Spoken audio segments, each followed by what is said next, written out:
This is an ancient counterfeit. I've never seen one. I want this to be a dick. This stuff is crap. This is crap. This is such boomer shit. Oh my god. Pope John Paul II. Oh, King Boy Fucker. Guys, we have a great pawn hub in store, but before we get into it, I sincerely want to thank the episode sponsor, Aardvark Coins and Paper. They're a Whatnot seller. You guys, there's a link in the video description below. If you're not a Whatnot, I too am a seller, but so are they. I bought some stuff from them. They have really great stuff, great auctions.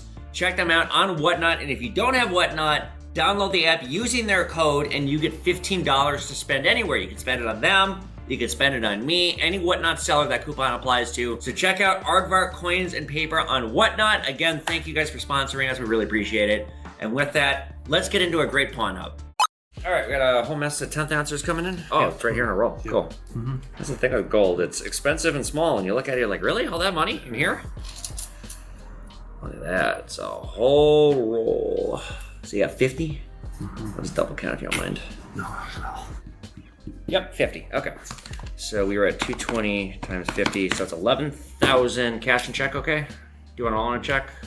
I can't do all cash with over 10. Check is fine. Check's fine? Okay. We just bought 50 1/10 ounce gold Eagles. These are retailing for $350 each. I just paid $220. I'm gonna try and blow them out at $300. So I'll make $4,000 on that deal if I did that right. I just need to hope that the market doesn't shift too much. Actually, I'm gonna stick a few of these away for myself. These are a really, really good thing to be buying right now. That was a quick in and out, and I've done business with him. That's why I didn't test it. Otherwise, I test this stuff. But he wants a check. Anybody who wants a check probably isn't running a scam. Anybody who like needs cash, it's always like, well, let's test this shit first. But yeah, I got 50 of these now, and by the time you guys are watching this, I bet I've sold them all. In fact, I'm gonna make a TikTok right now to drive some sales to my website. And you guys, again, go to my website. That is how you buy from me now. I don't want to be doing the messaging thing. It is too cumbersome. It is not a good way to scale. Yeah, just go to pawnmanstore.com and you can get great deals and stuff like this. Because like literally right now, you guys, AppMex is charging $350. I'm gonna charge $300, $50 off just to shop with me.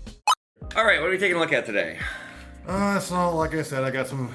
This might be one of the only things. This is from that Golden Pawn in Las Vegas. Oh, this is from the Pawn Star store? Yep. And then I learned from you that these are probably trash. Oh yeah, that's boomer shit. Yeah. God, what do they charge you for this? $50? Oh, it was a present. This is $30. Okay.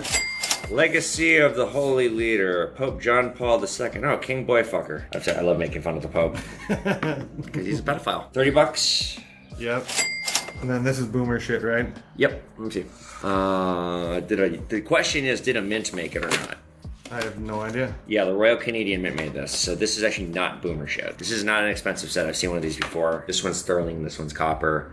25 on the set. Yeah.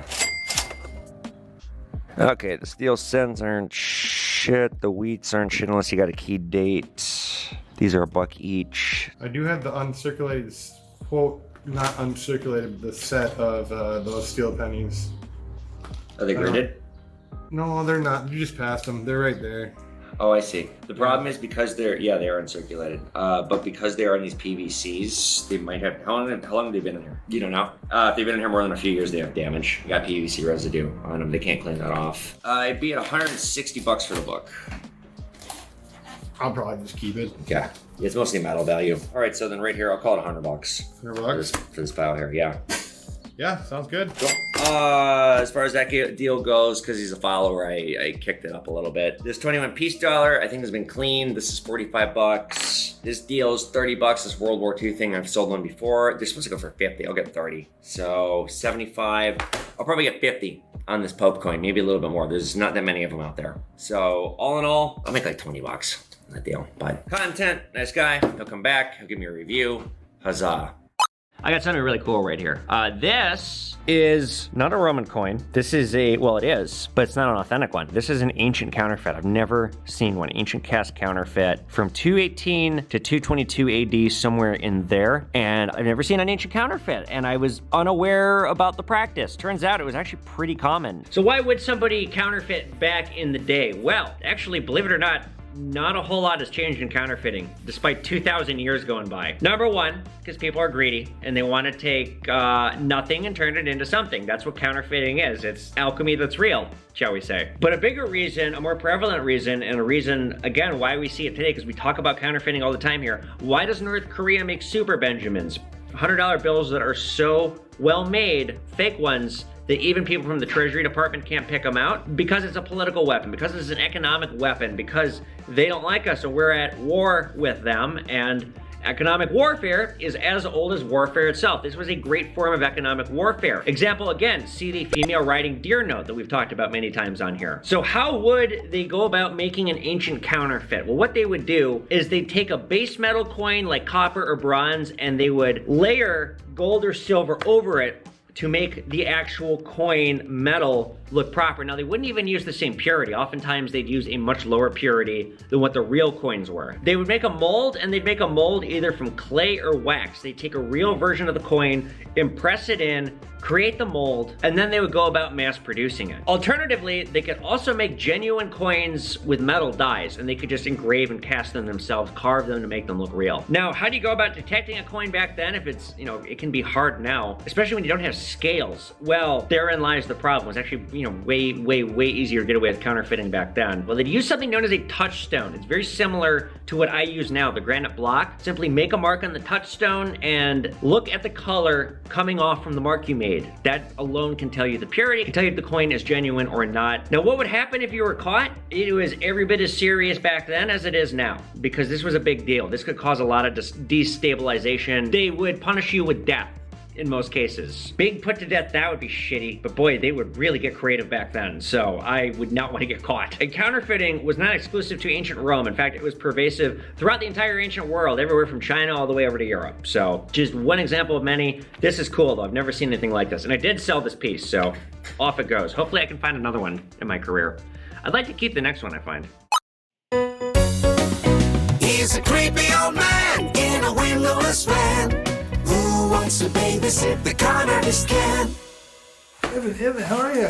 Oh, well, actually, I'm pretty shitty, but I'll be better now that you're here. Now that you're here, I'm sparkling. I'm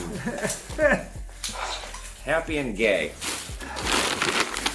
Okay, you got more costume stuff. I trust you, Evan. I trust you more than anybody else. I trust you. Okay, 58, you say? Yes, sir.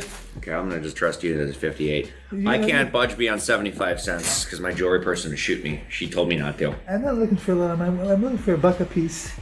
Yeah, a buck a piece I can't do. I'll give you 45. That's slightly more than 75 cents per. That's my top dollar on stuff. This stuff, no offense. No, and I'm not saying this to be a dick. This stuff is crap. This is crap. I'm sorry. Don't be sorry. I'm just telling you from my perspective. This is synthetic. This is made by some children in a factory that never saw the light of day and probably got fed into the machine, and you can see a little bit of their fingernail right there. So 45. That's fine. That's fine? Okay. All right, let me fetch you 9 5s. Oh, great. No, sir, that's the best you can do, right? That's the best that I can do. The little orphan that got ground up in the making of this, I can hear him screaming and crying as I wear it. I actually kind of like this. It's like a Horcrux. It's good on me too. Yeah. 45, sir. This deal is borderline charity. I honestly, we'll probably double our money, but it is going to take my jewelry person a lot of time to list this, and I just gave her a raise, and, she's not cheap, so just with labor costs, this is the thing that people don't seem to realize. I have labor costs, too. I don't list most of this stuff. I don't have time. Yeah, that was a kind of a charity deal, but, I don't know, it's good content, and I haven't seen him in a while, but, yeah, all right. Goes and lives in my basement with all the other shit that I'm accumulating every day. I don't know what's even in here. I was told I should open this for YouTube. It says Brian. Let's see what's in here. It's Republic of Liberia, in memory, $20. This is such boomer shit. Oh my god. Why don't we talk about Liberia and America's role in Liberia and why Liberian money has President Monroe on it. So you will notice on Liberian currency, there's a lot of American influence. President Monroe, James Monroe, is on a lot of Liberian currency. And why is that? What is America's tie to Liberia? Let's talk about it. So I actually learned this from OG Grip, the Minnesota rapper. Shout out to Grip. He's a great guy, great musician too. So what is America's role with Liberia? Well, shall we say the road to hell is paved with good intentions. I mean, kind of not really, because it's just hideously racist no matter which way you turn it. But in the early 1800s, there was the divide of what to do about slavery taking place in this country. The North was not in favor of it. Obviously, the South was very in favor of it. And you kind of have this weird thing of, we're fighting to end slavery, but what do we do with them when they're free? We can't have them here. Racism, I mean, obviously this country has such a fucking problem with racism, even to this day. The whole world does, but especially America. It's got such racist roots, and you see it every day still. But it was so crazy, it was like, well, we can't possibly exist together. That's not, what's that? That's crazy. What do we do with them? Well, we want to free them, but we don't want them here. Let's send them back to Africa. That is how we get the American Colonization Society, the ACS, founded in 1816. It was an initiative to relocate freed slaves and black people back to Africa. Now, it was thought doing this, it's not just to kick them out because we can't, we don't want to live with them. They're not people to us. It's, well, they're going to be safer there. They're going to have more economic freedom there. It's safer for them there. They're not going to be harmed. They're not going to be harassed. There's not going to be any racism there. So such founders of the ACS include Robert Finley, Henry Clay, and Francis Scott Key, who you might recognize created the Star-Spangled Banner or wrote the lyrics. President Monroe was also a huge advocate of this policy. He, again, thought it was a good thing. In fact, Monrovia is named in President Monroe's honor because he was such an advocate of this program. So in 1822, the first group of freed slaves arrived in Liberia and they established the colony. And if you're thinking to yourself, oh, I didn't realize Liberia was empty and you could just form, no. Liberia was not empty. They formed a colony where people already lived. In other words, they reverse colonized Africa. Yeah, you see where I'm going with this. The colonists did not get along very well with the people living there. There was violence, there was a lot of issues. More freed slaves came, and in 1829, J.J. Roberts arrived in Liberia. He was born in 1809. He was born in Virginia. He came from European and African heritage, so he was mixed race. And he quickly emerged as a community leader. And when Liberia gained its independence in 1847, it created a constitution largely based on the United States Constitution.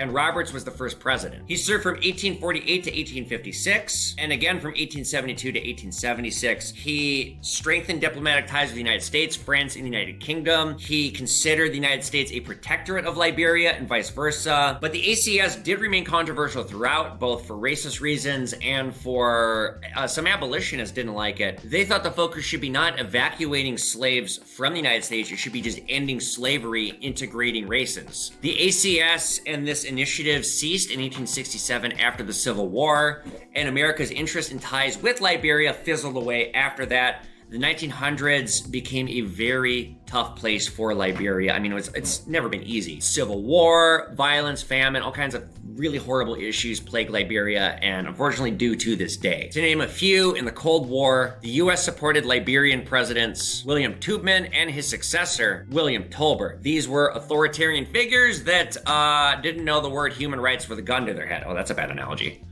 Oh, that's a bad analogy. On top of that, although the U.S. did not directly support Charles Taylor, the first major fragment in what is the quagmire that is modern Liberia, Taylor was the first major figure in the Civil War, which, it's become a million civil wars. And the U.S. has been accused of backing him. And this guy was convicted of war crimes and crimes against humanity. I mean, basically, it is argued that the U.S. kind of set Liberia up to fail. It was a bad idea doing this. It's a very complex history. I am just skimming the surface here, but I want to bring it up because I do see Liberian currency a lot. This is not a piece of currency with President Monroe on it, but Liberian currency still features President Monroe on it. And I just think that's very interesting. If you don't know this kind of fucked up little thing about history and Liberia and the United States' role with Liberia, well, here's a quick lesson.